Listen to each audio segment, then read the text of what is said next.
Children across much of Africa are to be vaccinated against malaria in a historic moment in the fight against the deadly disease. Malaria has been one of the biggest scourges on humanity for millennia and mostly kills babies and infants. Having a vaccine, after more than a century of trying, is among medicine's greatest achievements.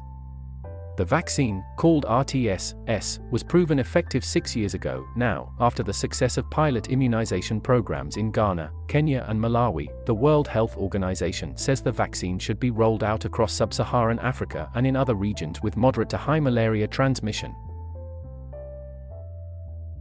Dr. Tedros Adhanom Ghebreyesus, Director General of the WHO, said it was a historic moment. The long-awaited malaria vaccine for children is a breakthrough for science, child health and malaria control, he said. Could save tens of thousands of young lives each year. Malaria is a parasite that invades and destroys our blood cells in order to reproduce, and it's spread by the bite of blood-sucking mosquitoes.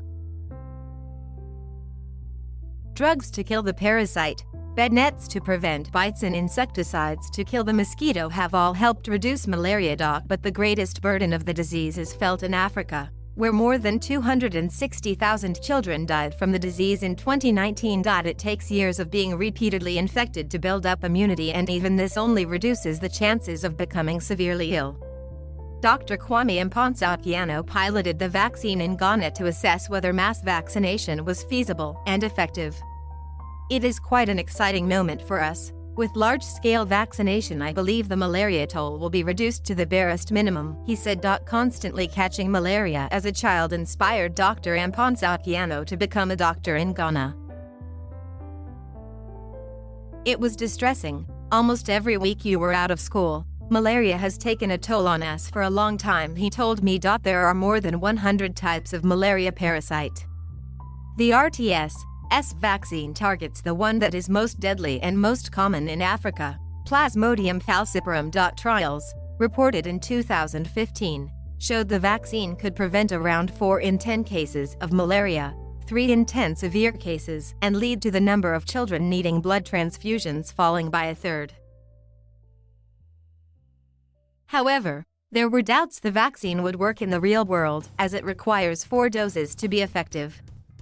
The first 3 are given a month apart at 5, 6, and 7 months old, and a final booster is needed at around 18 months. The findings of the pilots were discussed by 2 expert advisory groups at the WHO on Wednesday. The results, from more than 2.3 million doses, showed from a scientific perspective, this is a massive breakthrough.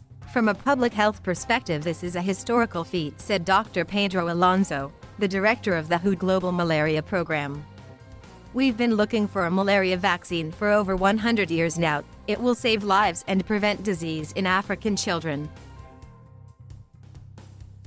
Having just seen the world develop COVID vaccines in record time, you might be wondering why it has taken so long with malaria. Malaria is caused by a parasite which is far more insidious and sophisticated than the virus that causes COVID. Comparing them is like comparing a person and a cabbage. The malaria parasite has evolved to evade our immune system. That's why you have to catch malaria time and time again before starting to get even limited protection. It has a complicated life cycle across 2 species, and even inside our body it morphs between different forms as it infects liver cells and red blood cells. Developing a malaria vaccine is like nailing jelly to a wall, and RTS-S is only able to target the sporozoite form of the parasite. It is why the vaccine is only 40% effective. However, this is still a remarkable success and paves the way for the development of yet more potent vaccines. The vaccine, developed by the pharmaceutical giant GSK, is not going to replace all the other measures for controlling malaria, such as insecticide-treated bed nets. It will be used alongside them to get closer to the goal of 0 deaths from malaria. And it won't be used outside of Africa, where different forms of malaria, which the vaccine can't protect against, are more prevalent. Dr. Ashley Burkett, from the Path Malaria Vaccine Initiative, said rolling out the vaccine was a historic event that would take away fear from families. He told me, imagine your young child could be healthy one day and full of potential, and then after the bite of an infected mosquito, while playing with friends or sleeping in a bed, They could be dead in a couple of weeks. Malaria is a huge problem. It's frightening and scary. Follow James on Twitter. Thank you for watching. Please subscribe.